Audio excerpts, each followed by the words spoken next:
ጤና ይስጥልን ተመልካቾች፣ የፋና ሚዲያ ኮርፖሬሽን ነው። ፕሮግራሙ የወል እውነት ነው። የወል እውነት በኢትዮጵያውያን የጋራ ጉዳይ ላይ ትኩረቱን የሚያደርግ ፕሮግራም ነው። በዚህ ፕሮግራም ላይ ስለ ኢትዮጵያ ትላንት፣ ዛሬና ነገ አንስተን እንወያያለን። ከታሪክና ከትርክት ጋር የተገናኙ ሀሳቦችንም እናነሳለን። የተሳሳቱ ታሪኮችን ለማረም ለአብሮነታችን የሚበጁ ትርክቶችንም ለመገንባት ይሄ ፕሮግራም ይሰራል። እናንተም ይህንን ፕሮግራም እንድትከታተሉ በዚህ አጋጣሚ በአክብሮት እንጋብዛለን። የፋና ሚዲያ ኮርፖሬሽን የወል እውነት ፕሮግራም ከመሸጋገሪያ በኋላ ከዛሬ እንግዳው ጋር ይመለሳል። ተመልሰናል ተመልካቾች። ፋና ሚዲያ ላይ የወል እውነት ፕሮግራም እየተከታተላችሁ ነው። የወል እውነት በኢትዮጵያውያን የጋራ ጉዳይ ላይ ነው ትኩረቱን የሚያደርገው። ለዛሬ የሀገራዊ ምክክር፣ ምርጫ እንደዚሁም የፖለቲካ ተሳትፎን እየተመለከቱ ጉዳዮችን አንስተን ውይይት እናደርጋለን። ውይይት የምናደርገው ደግሞ በቀደመው ጊዜ በኢትዮጵያ ፖለቲካ ውስጥ ንቁ ተሳታፊ ከነበሩ እንደዚሁም በፖለቲካ አመራርነት ውስጥም ካሳለፉት ከኢንጂነር ዘለቀ ረዲጋ ነው። ኢንጂነር ዘለቀ እንግዲህ በተለያዩ የፖለቲካ ፓርቲዎች ውስጥ ሲሳተፉ ታውቋቸዋላችሁ። በኢንቨስትመንት ውስጥም ይሳተፋሉ። አሁን ደግሞ ትንሽ ከፖለቲካው ራሳቸውን ገለል አድርገው በግል ስራዎች ላይ ይገኛሉ። ነገር ግን በኢትዮጵያ ፖለቲካ ላይ ሀሳቦችን ሲሰጡ እንመለከታቸዋለን። ስለዚህ እሱን መነሻ አድርገን ከኢትዮጵያዊነትና ከምርጫ እንደዚሁም ከተቃውሞ ፖለቲካ ጋር ያለውን ጉዳይ ለመነጋገር ነው ዛሬ እየተገናኘ ነው። ይህንን ፕሮግራም እናንተም እንድትከታተሉ በእኔም በኢንጂነር ዘለቀም ስም በአክብሮት ጋብዛለሁ። ኢንጂነር እንኳን ደህና መጡ ወደ ፋና። እንኳን ደህና ቆያችሁ። እንግዲህ በቅድም እንዳልኩት በቀደሙ ጊዜ በፖለቲካ ውስጥ ንቁ ተሳታፊ ነበሩ፣ ይታወቁ ነበር። አሁን ትንሽ ጠፋ ብሏል። ለምን እንደጠፉ ይነግሩናል። ግን የፖለቲካ ተሳትፎት ምን ይመስል ነበር? የቀደመው የፖለቲካ ተሳትፎ ማለት ነው። በፖለቲካ ውስጥ ያው ብዙ ለምሳሌ መጀመሪያ ላይ የቅንጅት አባል ነበርኩኝ። በቅንጅት በ97 ማለት በ97 ጅማ ላይ የስራ አስፈጻሚ የጅማ አካባቢ ስራ አስፈጻሚ ውስጥ ነበርኩ። ከዛ በኋላ ያው ከቅንጅት መፍረስ በኋላ ብርሃን ለኢትዮጵያ የሚባል አንድ ፓርቲ ተመስርቶ ነበር። ያንን ፓርቲ ከአንድነት ፓርቲ ጋር በማገናኘት ትልቅ አገራዊ ፓርቲ እንዲመሰረት ብዙ አስተዋጽኦ ለማድረግ ሞክሬያለሁ። ግን የአገራችን የፖለቲካ ሂደት አንደኛ እኛ ግንዛቤ ችግር አለብን። ምክንያቱም ስንነሳ መነሻችን ዲሞክራሲ ወይ ደግሞ የለውጥ እንበል እንጂ አንደኛ ተቃዋሚ ሲኮን ሁሉንም ነገር መቃወም ነው ብለን ነው ያመን ነው። አብዛኛው የተቃዋሚ ፓርቲ ወይም አሁን ተፎካካሪ የሚባል ስትመለከት በሱ ተጻራሪ ያለው ሰው ሁለት እግር አለው እንኳን ብሎ ቢናገር ይቆጠርልኝ እስከ ማለት የሚደርስ ነው። ምክንያቱም ይሄ የኦፖዚት ጽንፍ እና ጫፍና ጫፍ የረገጠ ነው። ከዛ ኳያኔ ምንድነው የወሰድኩት እርምጃ በህብር ኢትዮጵያ ባለፈው ምርጫ ከተወዳደርኩ በኋላ ገመገምኩኝ። ወደ 17 አመት 15 አመት አካባቢ ፖለቲካ ላይ ተሳትፌ ያለው ምንድነው ያመጣውት ለውጥ የሚለውን ሳይ ለውጥ የለም። ሁለተኛ ይሄኛው ለውጥ ከመጣ በኋላ ደግሞ አብዛኛው ነገሮች የቻለውን ያክል እያደረገ ስለሆነ የቻለውን ያክል እያደረገ ያለውን ማገዝ ነው የሚሻለው ወይስ ደግሞ እሱ የሚያግዘው መንቀፍ ነው የሚሻለው የሚል ደግሞ ሚዛን ላይ አስቀምጬ ራሴ ገመገምኩኝ። ስለዚህ የሚሻለው አገር የሚጠቅም ነገር ላይ በግል ተሳትፎ እያደረጉ በትምህርት ያው 3ኛ ዲግሪን ይዣለሁኝ። ስለዚህ አንዳንድ ጥናት አንዳንድ ምርምር እያደረኩኝ ስራዬን እየሰራው ሀገር ማገዝ ይሻላል ወደሚለው አንሴ ታውቁት። ከዛው ጥርሶ እንግዲህ ወደ ፖለቲካው ተስበው መጥተዋልና ይሄ ደግሞ የሀገር ፍቅር ለኢትዮጵያዊነትም ከመቆርቆር ጋር የሚያያዝ ይመስለኛልና ለእርሶ ኢትዮጵያዊነት ምንድነው? ኢትዮጵያስ እንዴት የምትገለጽ ሀገር ነች? እኔ ትንሽ ለየት የሚያደርገው እኔ ኢትዮጵያ በጣም ስለህ ለኔ ኢትዮጵያ ለመኖርም ለመሞትም ለመብላትም ለመራብም የምታስፈልግ ሀገር ናት ብዬ ነው እኔ ማስበው።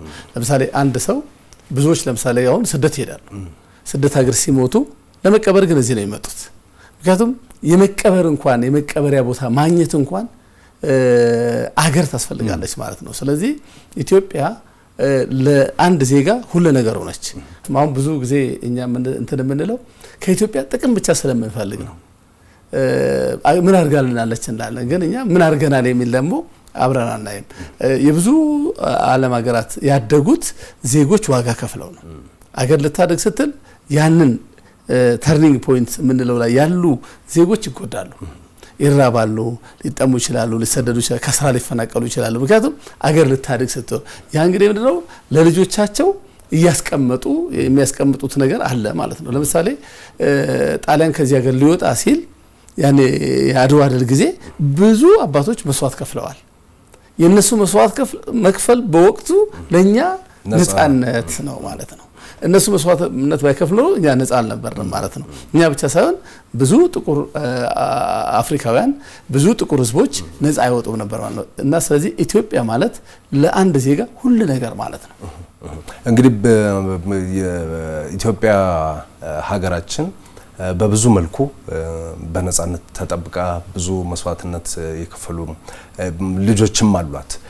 ኢትዮጵያ ደግሞ ሌላ መልኳ ብሔሮች፣ ብሔረሰቦች ብዙ ማንነቶች ያሉባት ብዙ እምነቶች ብዙ ማንነቶችም ያሉባት አካባቢ ነች። እርሶ ደግሞ ካልተሳሳትኩኝ ወደ ጅማም አካባቢ ነው ያደጉትና የኢትዮጵያንስ የእርስ በርስ ውህደት እንዴት የሚገለጽ በአማራው ከኦሮሞ፣ ትግሬው ከሶማሌው፣ ከአፋሩ ከሌሎቹም ጋር እኛ ኢትዮጵያውያን መልከ ብዙ ነን ሲባል እንግዲህ በእርሱ በፖለቲከኝነቱም ኢትዮጵያንም ዞረው አይቷል ብዬ አምናለሁና እስቲ የኢትዮጵያን የእርስ በርስ ትስስር እንዴት የሚገለጽ? እኔ በጣም በሚገርምህ ኢትዮጵያ ውስጥ ሄጄ ያላየሁት ቀበሌ ያላየሁት አካባቢ የለም።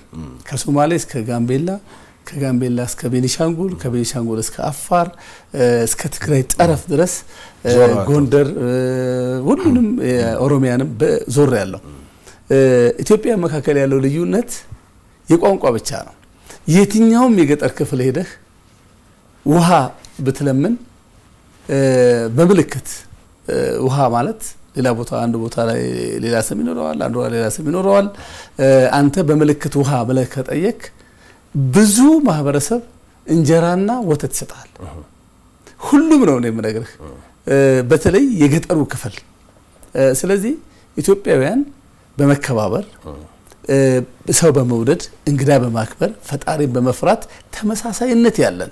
ለምሳሌ የትኛውም አካባቢ ስትሄድ ሰውነትህን ነው እንጂ ሃይማኖትህን አንድም ገበሬ አንድም የኢትዮጵያዊ የገጠር ሰው አይጠይቅህም። ሶማሌም ብትሄድ አፋርም ብትሄድ በጣም ከሚገርምህ የቋንቋ የመልክ እና የአካባቢ የኢንቫይሮንመንት ካልሆነ በስተቀር ኢትዮጵያውያን አንድ አይነት ናቸው። ለወጥ የሚለው መቼ መሰለህ? ይሄ ፊደል ቆጠርኩ ከሚለው የኔ አይነቱ እንደው ዝም ብሎ የስድስተኛ ክፍልም ጀምሮ በፒኤችዲም በለው ዲግሪም በለው ይሄንን የያዘው ያኔ ነው ልዩነት የሚመጣው። ብዙ ቦታ ላይ እሱ እንደሚኖር ይታወቃል። ግን ደግሞ ልዩነቶች የሉም ማለት አይደለም። ምንድነው በስርዓት የወለዳቸው በደሎች ጭቆናዎች አልነበሩም ማለት አይደለም። በዚህም የተነሳ ብዙ ቅሬታዎች ሲቀርቡ ነበር፣ ብዙ ትግሎችም ሲካሄዱ ነበር። አሁን ደግሞ እነዚህን በኢትዮጵያን መካከል ያሉ ችግሮችን ለመፍታት ምክክር ኮሚሽኑም እየተካሄደ ነውና መጀመሪያ እንዴት ያዩታል? እንግዲህ እንደ አንድ የቀድሞ ፖለቲከኛ ይሄ በቀደመው ጊዜ ምክክር ሲባል የተለያዩ ስሞች ይሰጡ ነበር። ማን ከማን ተጣልቶ እንደዚህ ይባል ነበር። አሁን ደግሞ የምክክሩ አጋጣሚ መጥቷልና እንዴት አዩት ምክክሩን? በአጠቃላይ ምክክሩ እኛ ሀገር ብቻ ሳይሆን በዓለም ላይም እንደነ ደቡብ አፍሪካ፣ እንደነ ሩዋንዳ፣ እንደነ ቺሊ ያሉ ሀገሮች ላይ ትልልቅ ለውጥ ያመጣ ምክክር ነው። ከዚህ አንፃር ምክክር መጀመሩና ረጅም ጊዜ ወስዶ በተለይ ሁሉንም አጀንዳ ዳሶ በጣም ብዙ አጀንዳዎች ዳሶ ወደ ሰብሰብ ወደ አጀንዳ መምጣቱ ትልቅ ነገር ነው። የተጣላ ብቻ አይደለም እኮ የሚወያየው፣ ልዩነቶች ይኖራሉ። አሁን ገጠር አካባቢም በድንበር ልዩነት ይኖራል። ቁጭ ብለው ያወሩና ድንበር ልዩነት ከሚሆነን ለምን ኩታ ገጠም አናርስም ብለው ከዛ በኋላ በኩታ ገጠም ያንቺን ድንበር ላይ ባዶ የምትቀረዋን መሬት ይጠቀሟታል። ከዚህ አንፃር ምክክር በጣም ጥሩ ነገር ነው። ምክክሩ ብዙ ተማርን የምንል ሰዎች ላይ ተጽዕኖ ሊያሳድር ይችላል። ምክንያቱም ልዩነትን የሚጠቀሙ ልዩነትን እንደ ገቢ ምንጭ የሚጠቀሙ ብዙ ሰዎች አሉ። ለምሳሌ አሁን በምክክሩ ታረቅ ስትለው አልታረቅም የሚል አካል ከጸብ የሚያተርፈው ነገር አለ ማለት ነው። ስለዚህ ጥቅም ነው ብዙ ጊዜ የሚያጣላው ሰው። ለምሳሌ ኢየሱስ ክርስቶስ በ30 ብር ሲሸጥ ይሁዳ 30 ብር ይጠቅመኛል ብሎ ስላሰበ ነው። እነዛ ደግሞ የክርስቶስ መጥፋት የነሱን ንግስና የነሱን አገረ ገዥነት ያሰነብትልናል ብለው ስላሰቡ ያው እንግዲህ ለጥቅም አይደል ያኛውም ለብር ጥቅም ነው፣ እነዚህም ደግሞ ክርስቶስ ቢጠፋ የሚል ነው። ስለዚህ ምክክሩን አይጠቅምም ዋጋ የለውም የሚሉ ሰዎች ከጸብ የሚያተርፉ ናቸው። አብዛኛው ህብረተሰብ ግን ከጸብ ስለማያተርፍ ባትጣላም ተነጋገራለህ። ቀደም አንድ ነገር ጠቆም ስታረግ ነበረ። ምንድነው ኢትዮጵያ ውስጥ ጨቋኝና ተጨቋኝ የለም አልነበረምም። ጨቋኝና ተጨቋኝን የፈጠረው ይሄው እንደኛ አሁን ለምሳሌ ፊደል የቆጠረው ነው ማለት ይሄ ትምህርቱ እኛ ሀገር ሲመጣ በትክክል ተግባራዊ አይደለም የሚሆነው። ፊዚክስ ሲመጣ ሌላ ነገር ጨምሮ ነው የመጣው። ኬሚስትሪውን ከምናጠና ፊዚክስ ከምናጠና የሆነች ነገር ሳብ አድርገን የተሻለ ነው አይደለም። በደሎችም ካሉ ስርዓት ናቸው። ያ ስርዓት ደግሞ ራሱ ነገሬ ነኝ ብሎ ጠርቶ ነው እንጂ አንድም ለምሳሌ ወያኔ ትግራይን ህዝብ ወክዬ ነው የመጣሁት ይላል። እስካሁን የትግራይ ህዝብ ዳቦ እየተራበ ነው አብዛኛው ህዝብ። ስለዚህ ጥቂት ግለሰቦች በሌላው በብዙ ማህበረሰብ ለመጠቀም ለመብላት የተድላኑሮ ለመኖር ማየት ይችላል። የብዙዎቹ የኤሊት ልጆች ውጭ ሀገር ነው ያሉት። የደሃው ልጆች ናቸው። ጦርነትም የምትደራደረው በደሃ ልጅ ነው። ስለዚህ ከዚህ አንፃር ይሄ አገራዊ ምክክሩ ወቅቱን ጠብቆ የመጣ ነው። ልንጠቀምበት የሚገባ ነው። በጣም ብዙ ህዝብ የሚጠቀምበት፣ ጥቂቶች ግን የሚጎዱበት ነው። ጥቂቶች ለምሳሌ ጫካ ውስጥ ሆኖ የመንገደኛውን አንድ ሀብታም አግቶ ገንዘብ የሚቀበል ሰው እገታን አቁም ብትለው ከእገታ ገንዘብ ስለሚያገኝ እገታ የሱ ገቢ ምንጭ ነው፣ ፋብሪካው ነው ማለት ነው። እና ከዛ አንፃር አብዛኛው ኢትዮጵያዊ ግን አብዛኛው ኢትዮጵያዊ ሁሉም ኢትዮጵያዊ ማለት ትችላለህ። በሂደቱንስ እንግዲህ እንደገና ደግሞ አጀንዳዎችም አሉ አሁን ምክክር እየተደረገባቸው ያሉና እንዴት አያቸው እነሱ? ሁሉም አጀንዳዎች ስትመለከት አንድነትን የሚያመጡ ለሀገር እድገት መሰረት የሚጥሉ ኢትዮጵያን ወደፊት የሚያሻግሩ እነዚህ ናቸው። ከምክክሩ በኋላ ያለው ለምሳሌ ብልጽግና ወደፊት አሁን ትልቁ ችግር መሰለ እዚሁ ቁጭ ብሎ አጀንዳውን ትክክል ነው ብሎ አብሮ የሚወስነው አካል እንዳይሳካ ደግሞ በጎን ይሰራል። ለምን ጥቂት ሰዎች ጥቂት እስከ ዛሬ ማየት ይችላል። በእኛኮ በመሪ ደረጃ እንደ ሌሎች ሀገሮች ሌባ መሪ በአብዛኛው የለንም እኮ እኛ። ሰርቆ የሆነ ነገር አስቀምጦ ምናምን አድርጎ የምትለው እኮ የለም ከእስከ ማለት ነው። ብዙዎቹ ለሀገር ነው ይሰሩ የነበሩት። ከዚህ አንፃር እነዚህ አጀንዳዎች የማይጠቅሙ የሚጎዷቸው ሰዎች አሉ።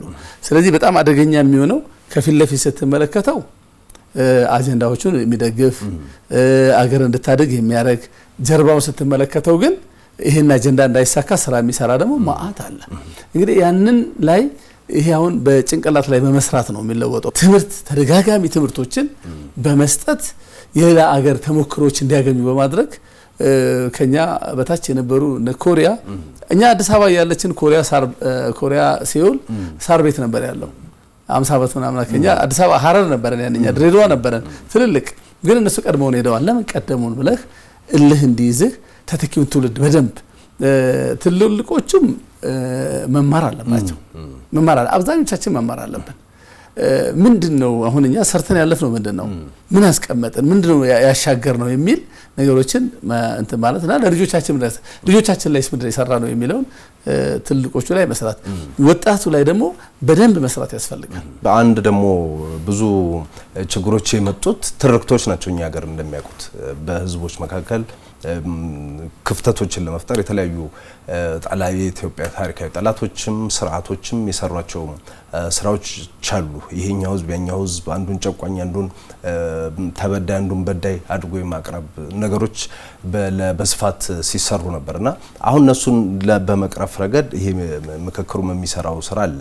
ባለፉት 5 ዓመታት ደግሞ እንግዲህ ከክቡር ጠቅላይ ሚኒስትሩ ጀምሮ በተለያየ የመንግስት ኃላፊነት ላይ ያሉ ሰዎች ይሄንን ነገር ለመቅረፍ እና የተሳሳቱ ትርክቶችን ለማረም ስራዎችን ሲሰሩ እንመለከታለን በንግግርም በተግባርም እና እንዴት አዩአቸው እስቲ እነዚህን የተሳሳቱ ትርክቶችን ለማረም በህዝቦች መካከል ያሉ ልዩነቶችን ክፍተቶችን ለማጥበብና መሰል ግጭቶች እንዳይፈጠሩ ኢትዮጵያ ውስጥ የተሰሩ ስራዎች እንዴት አዩአቸው?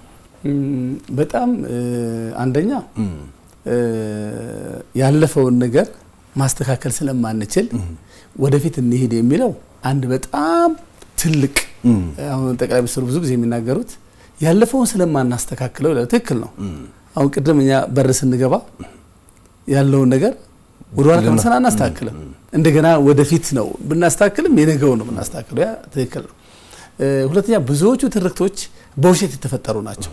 ስለዚህ ትርክቶች የሚሰሩት ከራስ ጥቅም አኳያ ነው እንጂ ከሌላ ነገር አኳያ አይደለም። በጣም የማደንቀው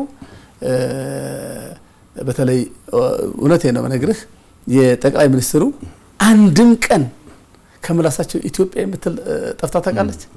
እኛን እንፈልጋት የነበረው ኢትዮጵያ የምትለዋን ገሌ የሚባል እኮ ኢትዮጵያ ብሎ አያውቅም የምንለው በሰውየው ሲጠራ እኛ ካልጠራነት ትክክል ነው ብለን እንላለን ማለት ነው። ስለዚህ ኢትዮጵያ ማለት ሁለተኛው ታርጋ ሆነ እንደ ቀልድ የምናየው ኢት መባል አሁን አንተ ያለምንም ችግር ባሌ ሄደህ ነርተህ ትመጣለህ፣ ያለምንም ችግር ሐረር ትሄዳለህ፣ ያለምንም ችግር ኦጋዴን ትሄዳለህ፣ ያለምንም ችግር ጎንደር ምናምን ትሄዳለህ። ከየት እንደመጣህ ማን እንደሆንክ አይታወቅም። ድሮ ግን የአንዱ ክልል ነው የሚጻፍበት ታርጋ አንተ ከየት እንደመጣህ ቀድሞ ነው የሚነገረው። የልዩነት መስመር ነው። አሁን እኮ የልዩነት መስመር እየጠፋ ነው። ልዩነትን የሚያሰፉ ስራዎች ነበር ሲሰሩ የነበረ አሁን ደግሞ ልዩነትን የሚያጠቡ አንድ የሚያደርገን እየተሰራ ስለሆነ በተለይ እውነት ለመነጋገር ትርክትን ለማጥፋት ቀጣይ ትውልድ ኢትዮጵያዊ ሆኖ እንዲቀጥል እየተሰራ ያለው ነገር በጣም ትልቅና ደስ የሚል ነው። ግን ፈተና አለው።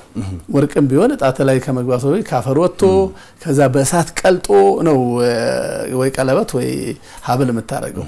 ከዛ አንፃር ፈተናዎች አሉ።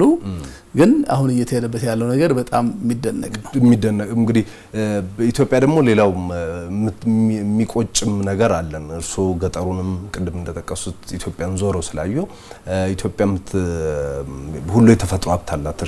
ምንድነው መሬቱ፣ ውሃው፣ ወጣቶች ሀገር እንደሆነች እናውቃለንና ነገር ግን ደግሞ ድህነት፣ ኋላ ቀርነት እንዳሉት ደግሞ ግጭቶች እንመለከታለን። እነዚህ ነገሮች እነዚህ ሁለት አብረው የማይሄዱ ነገሮች ለምን ሆኑ? ሀብታም ሆነን ለምን ደግሞ ድህነት ውስጥ ራሳችን አገኘን ብለው ያስባሉ? አገር ድሃ መሆኗ ሰው ድሃ መሆኑ የሚጠቅም የሚመስለው አካል አለ። ለምሳሌ በባለፉት ስርዓት አብዛኛው ወጣቱ ላይ ሲሰራ የነበረው ለምሳሌ ፕሪሚየር ሊግ ተገዝቶ ነው እዚህ ሀገር የገባው። ወጣቱ ሙሉ በሙሉ ስራ እንዳይሰራ ማታ ኳስ ያይ ይውላል። እስከ 6 ሰዓት እስከ 7 ሰዓት ደግሞ ስለ ኳሱ ይጨቃጨቃል። አንዱ አይተ ከሆነ ወጣቱ ትልልቅ ሰውም ሳይቀር ግማሹ ያርሰናልን ግማሹ እነዛኮ አያውቁንም። ሀብት ውሃ አለን፣ መሬት አለን። ለም ቀፎ ለምሳሌ ዝም ብለህ ወደ ዛፍ ላይ ብትሰቅል አሁን ነው ያደኩበት አካባቢ ጅማ ማለት ነው። ቀፎ ለመስቀል ተሸክመ ይርክ ንብ ይገባባል። እስከዚህ ሌላ ሀገር እኮ ንብ እየተሸጠ ነው፣ አውራ ይሸጣል። እዚህ ግን ይገባል፣ ይሰፍርብሃል አንዳንድ ስትቆም ራሱ ማለት ነው። እንደውም የብልጽግና ፈተና ሊሆን የሚችለው ምንድነው መሰለ? አንደኛ እነዚህን ወጣቶች ወደ ስራ ማስገባት ነው። ግን የሚቆጭ ነው ሁለቱ ነገሮች አብረው አለመሄዳቸው። በተፈጥሮ የታደልን ሆነን እንደገና ደግሞ በድህነት ውስጥ መገኘታችን የሚያስገርም እና መሆን ያልነበረበት ነው ብሎ መውሰድ የሚቻል ይመስለኛል። በጣም ትልቁ የሚያስቆጨው በመሰረቱ ምንድነው መሰለህ? አሁን በስርዓት ላይ በኃላፊነት የሚቀመጡ የወረዳ አስተዳዳሪዎች፣ የወረዳ ምክትል አስተዳዳሪዎች፣ የቀበሌ መሪዎች ምናምን ላይ መጀመሪያ እነሱ ላይ ኤክስፖዠር መፍጠር ያስፈልጋል። ለምሳሌ አንድ ገጠር ወረዳ አስተዳዳሪ የሆነ ሰው አጠገቡ ባለው ከፍ ባለ ወደሚሰሩ ወጣቶች የሚሰሩበት ለምሳሌ ከብት እርባታ፣ የንብ እርባታ፣ እርሻ፣ ፋብሪካ ሊሆን ይችላል የሚሰሩበት አካባቢ ሽመና ሊሆን ይችላል ወስዶ ማሳየት ከዛ በኋላ ያንን እንዲቆጭ ማድረግ ለምሳሌ እኔ ካደኩበት አካባቢ አዲስ አበባ ስትመጣ አዲስ አበባ እኮ የስበት ማዕከል ሆና የነበረችው ከሌሎች ከተሞች የተሻለች የንግድ ኤሪያ እንቅስቃሴ ያለባት የተሻለ እንደ መኖሪያ ውሃ መብራት ስላለባት ነው። ሁሉንም ቦታ እኮ የስበት ማዕከል ካደረከው አዲስ አበባ ዞር ብሎ ይመጣ የለም። ከተሞችን እኩል ማሳደግ ስለዚህ ከዚህ አንፃር ሁለተኛ ደግሞ ታች ያሉ ወጣቶችን አጠገባቸው ያሉ ጎረቤት የሚሰሩትን ማሳየት ሌሎች ደግሞ ትልልቅ ወደ ኤክስፖዠር መፍጠር ነው። ብቻ ትውልዱ አንደኛ ዜጋ እንዲሆን መስራት ያስፈልጋል። የሥራ ባህላችንንም ስራም ሁላችንም የሥራ ባህላችን መቀየር አለበት ነው። ባህላችን መቀየር አለበት። ባህላችን ደግሞ እንዲቀየር ሰዎቹ ደግሞ ሌሎቹ ያደጉት ምን አግኝተው ነው ብለው ቁጭት እንዲያድርበት ወጣቱን በደንብ ማስተማር ያስፈልጋል። ወጣቱን ለትምህርት ሲጠራው ያንተ አባል የሆነውን ጠርተህ የምታውቀውን አይደለም ሁሉንም አሁን ይሄ ምክክር አገራዊ ምክክር በተቻለ አቅም ለማሳተፍ ሞክራሉ። ሁሉንም ወጣት ስታሳትፈው ሁሉም እኩል ግንዛቤ ሲኖረው አሁን በጥባጭ አይኖርም ማለት ነው። ግን ይሄ ነገር ይጠቅማል እኮ ብለህ ለአንዱ ነግረህ ለአምስቱ ነግረህ ሶስቱን ብትተዋቸው ሶስቱ ስላልገባቸው አምስቱን ይበጠብጣሉ። ዞሮ ተመልሶ እዛው ውስጥ የሚመጣው ኢንጂነር እንግዲህ ኢትዮጵያ ፈተናዎችም ቢኖሩም ደግሞ ተስፋዎችም ኢትዮጵያ አላት። አሁን እንደምናውቀው የተለያዩ የልማት ትልልቅ ፕሮጀክቶች ምንላቸው እየተሰሩ ነው። አሁን የህዳሴ መጠናቀቅ እንግዲህ አሁን ወደ አንደኛ ዓመቱ እየመጣ ነው ከተጠናቀቀ። እየተጀመሩ ደግሞ አሁን እንደ ኤርፖርት አለ የማዳበሪያ ብለን የምንዘረዘራቸው ፕሮጀክቶች አሉ በክቡር ጠቅላይ ሚኒስትሩ የተጀመሩና እነዚህ ፕሮጀክቶች ወዴት ይወስዷታል ኢትዮጵያ? ምን አይነት ኢትዮጵያ እስከፊታችን አለች ማለት ይቻላል? አዎ እዚህ ላይ እኔ ምናልባት እንግዲህ ያው የመንግስት አቅጣጫ ሊሆን ይችላል ብዙ ጊዜ በጣም እየተሰሩ ህዝብ ያላወቃቸው ብዙ ነገሮች ናቸው ያሉት። ለምሳሌ ከህዳሴ ግድብ በብዙ የማይተናነስ ኮይሻ ትልቅ ግድብ እያለቀ በጣም ትልቅ ኮሪያ ስታድግ የመጀመሪያው የብረት ፋብሪካ ነው የተከለችው። ያ ፋብሪካ ነው የለወጣት ሙሉ በሙሉ። እኛ ደግሞ በታዳሽ ኃይል ላይ በመብራት ላይ ብዙም እየሰራ ነው። ያ ደግሞ እኛን ይለውጠናል። ትልልቅ ብቻ ይሄ ብቻ አይደለም፣ ትልልቅ ግድቦች ተሰርተዋል እየተሰሩ ያሉ አሉ። ግልገል ግቤ ራሱ እኮ አራተኛ ነው ምናምን ላይ ደርሷል አሁን። ሁለተኛ ለምሳሌ በባሌ በቦረና በተለያየ አካባቢ ስትመለከት ትልልቅ የእርሻ ግድቦች የተሰሩ ነው። ለምሳሌ ቦረና ላይ ከዚህ በኋላ ከብት ተርቧል ድርቅ መጥቷል የማይባልበት ደረጃ ላይ ደርሰናል። ስንዴ በጣም እየተሰራ ነው። ግን ምንድነው መሰለህ ሚዲያዎቻችን ላይ ደግሞ የበለጠ መሰራት አለበት። አሁን የተሰራውን እንኳን ትክክል አይደለም ብለው የሚጽፉ አሉ። ትክክል አይደለም የተሰራ ያለውን ለምን አንደኛ ማህበረሰቡ ለምሳሌ አንድ ሰው ቢመርቅ የሚመርቀውን ሰው ብዙ ሰው አይሰማውም። ቢራገም ግን ብዙ ሰው ፎሎወር ይኖረዋል። ስለዚህ ዓለም የምትፈልገው ክፉ ነገር ነው። ብዙ ጊዜ አሁን አይተህ ከሆነ ሚዲያዎች ላይ ብዙ ፎሎወር ያላቸው የሚራገሙ የሚሳደቡ ክፉ ነገር የሚያቀርቡ ነው። እዛ ላይ እንግዲህ ትልቅ ስራ መሰራት አለበት። ለምሳሌ በኮሙኒኬሽን ላይ ያሉ ሰዎች እየተሰራ ያለው እያንዳንዱ ህዝብ ማወቁ ግን ጥቅም አለው። ኦፍ ኮርስ በየጊዜው ይመረቃል ትልልቅ ስራ የተሰራ ነው። የከተሞች ምሎጥ ቀላል አይደለም። ኦፍ ኮርስ ብዙዎቹ ሰዎች ሊጎዱ ይችላሉ። ለምን ኢኮኖሚካሊ የኑሮ ውድነት ይመጣል፣ የገንዘብ እጥረት ይመጣል። ያም ሆኖ ግን ይሄ ትውልድ ከፍሎ ያኛውን ትውልድ ለማሻገር ግን እኛ መክፈል አለብን። ወዴት ሲወስድ ነው ኢትዮጵያን የሚወስዱት እነዚህ ፕሮጀክቶች እንዳልነው ከህዳሴን አሁን ተጠቀሱት ኮይሻንም ብንል ይሄ የኤርፖርት ሌሎቹም ኢትዮጵያን ከነበርንበት ወደ ተሻለ ምዕራፍ በማሸጋገር ረገድ የራሳቸው መሰረት ይጥላሉ ያስባሉና እርሶ ኮንስትራክሽን ውስጥ ኢንቨስትመንት ውስጥም ስላሉ ፖለቲካውንም ስለሚያውቁት እነዚህ አሁን እየተሰሩ ያሉ ስራዎች ኢትዮጵያን ወዴት ነው የሚወስዷል? ምንም ጥርጥር የለውም። ለምሳሌ እኛ እኮ ወደፊት መብራት እንሸጣለን። በደንብ ነው የምንሸጠው፣ ተትረፍርፎ ነው የምንሸጠው። ያን ጊዜ ዶላር እናገኛለን። ብዙዎች ታስታውስ እንደሆነ የግልገል ግቤ 2 ሲጀመር ኬንያ ውሃ እጥረት ይገጥማታልና እንዳይሰራ ብለው እኮ አይኤምኤፍ ምናምን በከፍተኛ እንቅስቃሴ ነበረ። ምን መሰለ ይሄ የነሱን እንትን ዳምፕ የሚያደርጉት እኛ ሀገር ስለሆነ ያው ሰው ሁሉ ብልጥ ነው። ሱቅ አጠገብ አንድ ሱቅ ለማጥፋት ብዙ ብድር ትበደርና ሰውየው ስኳር ዋጋ 10 ብር ከሆነ አንተ 5 ብር ሸጣለህ ታከስረውና ታባረዋለህ። እንደዛ ነው ኢትዮጵያ እንዳታድግ ሲሰራ የነበረው በመከፋፈሉ ረገድ እርስ በርስ በማጣላት የብሔርተኝነት ነገር በማምጣት እንደገና ደግሞ ትልልቅ ፕሮጀክቶች እንዳይሰሩ ማዳበሪያ እኛ ሀገር ሲሰራ ማዳበሪያ የምናመጣባቸው ሀገሮች እኮ ደስተኛ አይሆኑም።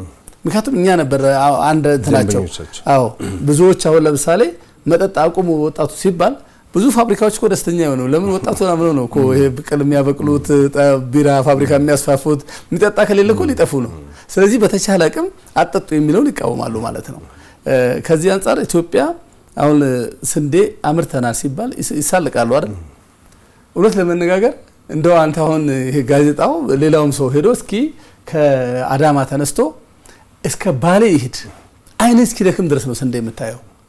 ማንም ይዝራው ግን የመንግስት ድጋፍ አለበት። ማዳበሪያ ተወዷል። አዎ የደሃ ሀገር መንግስት ስትሆን ምን ልታረግ ትችላለህ? ደሃ እኮ አባት ለልጆቹ ትልቅ ዳቦ ላይ ገዛ ይችላል፣ በውድ ይገዛል። ከዛ በኋላ ትንንሽ ያካፍላቸዋል። ይሄን ደግሞ የምንለውጠው በምንድነው?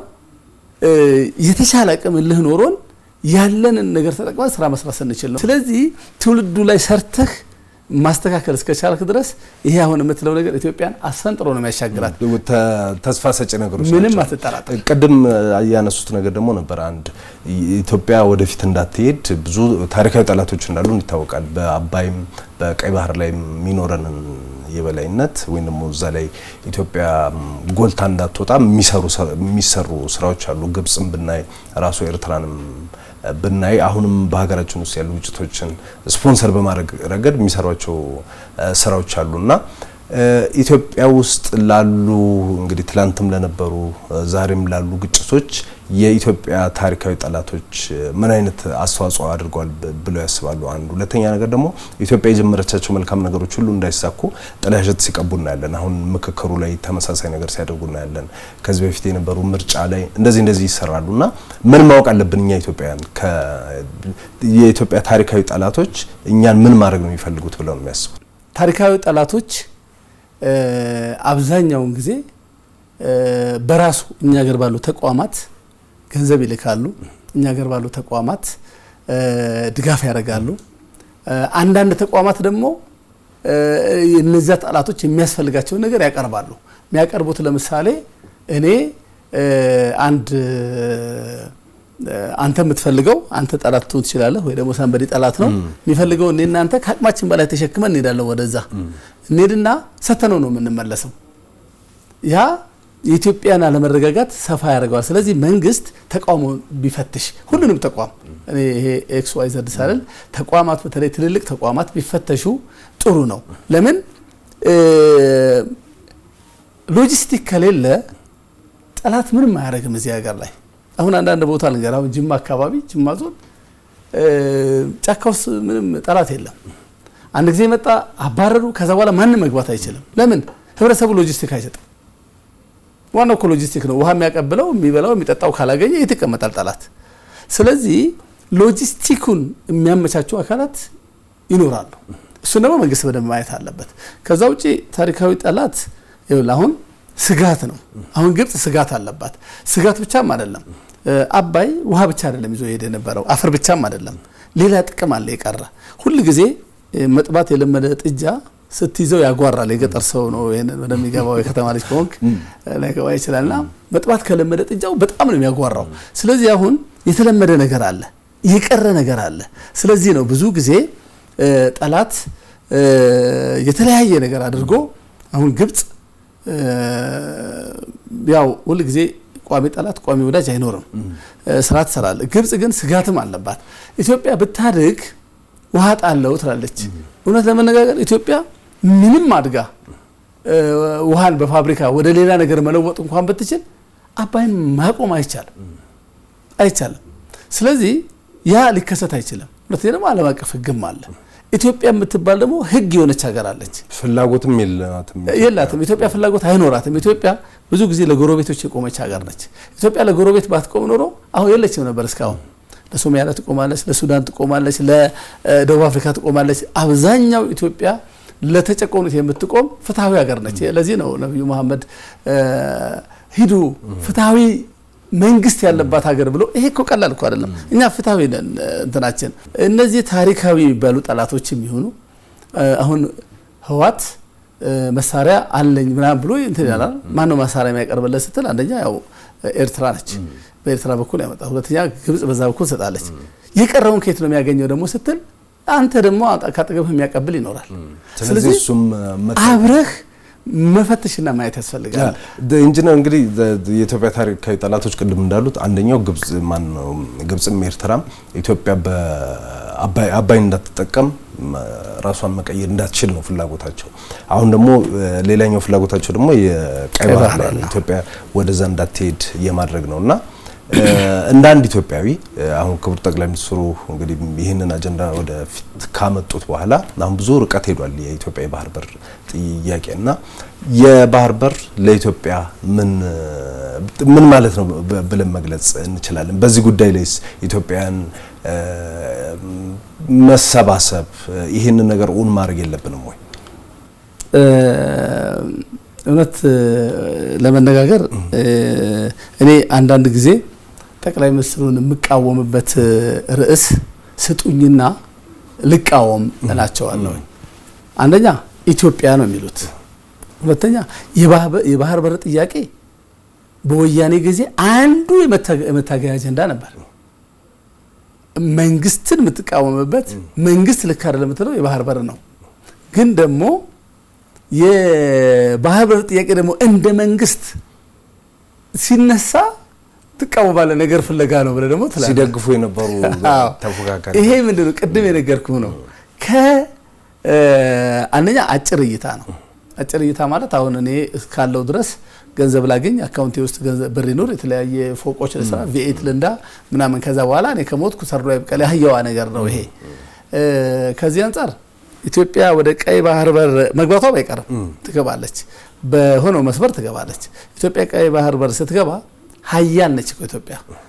በምስራቅ አፍሪካ እኮ አይደለም እንደ አፍሪካ እኮ ትልቅ ህዝብ ያላት ከአፍሪካ ብዙ አፍሪካዎች አንድ ላይ ሆነው ኢትዮጵያን የማያክሉ እኮ ብዙ አፍሪካዎች አሉ እንደ ሀገር ተጠርተው። ከናይጄሪያ ቀጥሎ በብዛት ትልቁ እኛ ነን። ስለዚህ ትልቅ ህዝብ ደግሞ ቆራጥ ህዝብ በደንብ ሲገባው ለዛውም ፍትሃዊ ባልሆነ መንገድ የተወሰደ ባህር በር እና አንዳንዶች ሀገሮችም ገብቷቸዋል። አሁን ፍትሃዊ ያለ መሆኑ በወቅቱ የተደረገው ነገር ገብቷቸውም ላይሆን ይችላል። ምክንያቱም ስልህ ብዙ ጊዜ ሆም ተብሎ ተሰርቶ ነው የተሰጠው። ውሰዱልን ተብሎ እኮ ነው የማይመለከተው አካል ነው የሰጠው።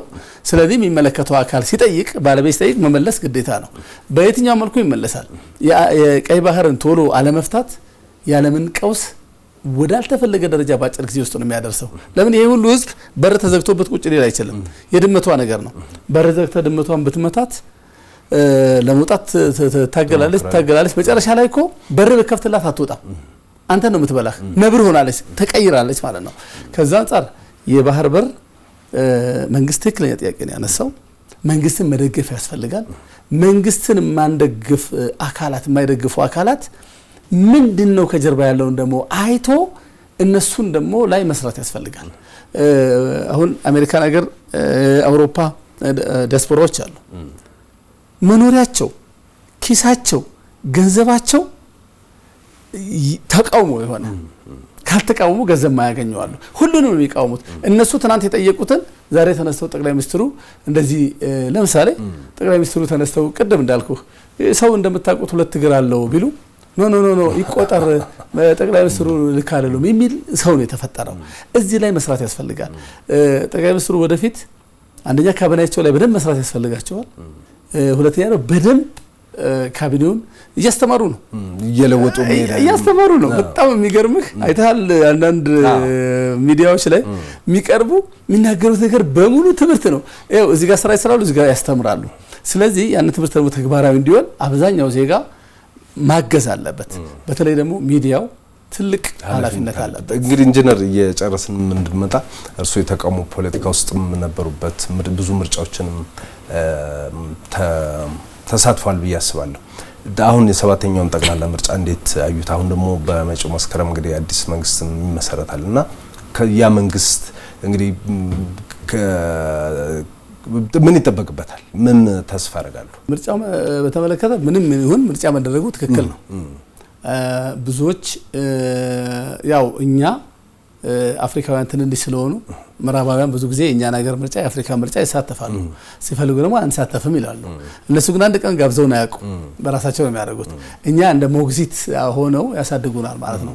ከዛ አንፃር ምርጫ መደረጉ ትክክል ነው ማለት አንድ መንግስት ኑና ውሰዱልኝ አገር ሊል አይችልም። በምርጫ መወዳደር ነው ያለብህ።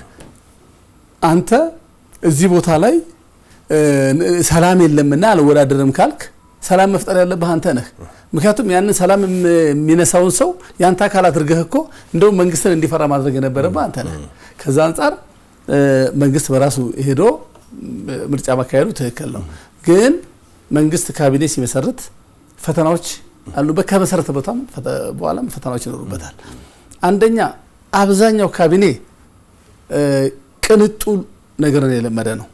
በር እየተከፈተለት የሚወርድ መኪና የተነዳለት አንዳንዴ ዘሉኝ የሚል ነው አብዛኛው ቦታ ላይ ያለው። ከዛ አንፃር ያንን ትቶ ለስራ እኔ ይቅርብኝ አገሬ ትበልጠኛለች የሚል ሰው መፍጠር አንድ ነው። ሁለተኛ ከብጥብጥ ደግሞ የሚጠቀሙ በሌላ ሀገር አካውንት ያላቸው በሌላ ሀገር በተለያየ እንትን ግንኙነት የሚያደርጉ እኛኮ ያው እንታዘባለን እንደ ህዝብ። የሆኑ ሰዎች እኮ ከጠቅላይ ሚኒስትሩ ጋር በነበሩ ጊዜ ጧትና ማታ እኛ እዛ ውስጥ ነን ብለው እኮ በእንትን የሚጽፉ ነበሩ። በምንድነው ማህበራዊ ሚዲያ ላይ ያው ትናንት እንዲህ ሲባባሉ ነበር የሚሉ ነበሩ። እነዛ ሰዎች ከተወገዱ በኋላ አሁን የሚሉትን አጥተዋል። ስለዚህ የመንግስት አካል ሆኖ የራሱን ስርዓት አሳልፎ ከሚሰጥ መከላከል አለባቸው። ያን እንግዲህ እንደ ጨው አይደለም፣ አይቀመስም። በጣም ሰርተው የሚቀጥለው ከሙስና የጸዳ በተለይ አሁን ይሄ አይኤምኤፍ ብድሮች ሁሉ ጊዜ አበዳሪ የሚጠቅመው ነገር ነው የሚያደርገው። እኛ ሁሉ ጊዜ አይኤምኤፍ እንዲያለ እንላለን። አይኤምኤፍን እንዲያለ ምን ከሆነ ራሳችንን መቻል ነው። አለበለዚያ ደግሞ አይኤምኤፍን የሚጠይቀውን አሟልቶ ብር ወስዶ ስራ መስራት ነው። እኛ ብር እንወስዳለን። በቀደሙት ጊዜ ደላላው ግማሹን ይወስዳል። ከዛ የሚሰራው ደግሞ ገቢ አግኝቶ ብድር የሚከፍል ሳይሆን ዝም ብሎ ተሰርቶ ሌላ ብድር ጫና የሚፈጥር ነው። ከዚህ አንፃር ይህንን እያየ እያስተዋለ ሀገር ወደፊት የሚያሻገር እኔ ሞቼ ሀገሬ ለልጆቼ ተሻገር የሚል ትውልድ እና ካቢኔ መፍጠር ያስፈልጋል። እንግዲህ በመጨረሻ አሁን የሚሰሩ ስራዎች አሉ። ቀደም ስናነሳቸው የነበሩት በኢኮኖሚ ሪፎርም፣ በኢነርጂ፣ በአቪዬሽን በእነዚህ ሁሉ እየተሰሩ ያሉ ስራዎች አሉና እነዚህ ስራዎች ሲጠናቀቁ የዛሬ 10-20 አመት ምን አይነት ኢትዮጵያን የምናይ ይመስሎታል? እርሶስ ምን አይነት ኢትዮጵያን ነው ማየት የሚፈልጉት? እኔ እውነት ለመነጋገር ምጸልየው ኢትዮጵያ ችጋረኛ ሆና ድሃ ሆና አልፍ ያለው እዚህ ሀገር ላይ ያው በትክክል የደርግ ጊዜ ተማሪ ነበርኩ ያስኩል። ከዛ በኋላ ኢህአዴግን አይቻለሁ። ከዛ በኋላ አሁን ያለውን እያየው ነው። ኢትዮጵያ ታሪክንም ሳነብ ምትበደር ምትለምን እንደገና ደግሞ ረሃብተኛ ተብላ ደግሞ ዲክሽነሪ ላይ ኢትዮጵያ ማለት ረሃብ ማለት ነው እስከሚባል ድረስ የተቀመጠበት ያ የተሰራው ደረበርቲ ነው። እኔ አንድ ሁለት መጽሐፎች ጽፌያለሁ። 500 እና 600 አመት ነው ሲሰሩ የነበሩት። ከዛ አንፃር ለምሳሌ የቢሾፍቱ አየር ማረፊያ ሲያልቅ የሶማሌው ማዳበሪያ እንደገና የጋዝ ሲያልቅ ሌሎች የኢትዮጵያ ብዙ ቦታዎች ስትመለከት ከተሞች በጣም የተለወጡ ነው። ኢትዮጵያ የብዙዎች ደግሞ አለ ተጽፎም የተቀመጠ አለ። ለምሳሌኛ ማያልቅ ሀብት ነው ያለ። አብዛኛው ሀገር የሚያልቅ ነው ያለው። ለምሳሌ አረቦች ነዳጅ ያላቸው ወርቅ ያላቸው ያልቃል ተዝቆም ያልቅ ነው።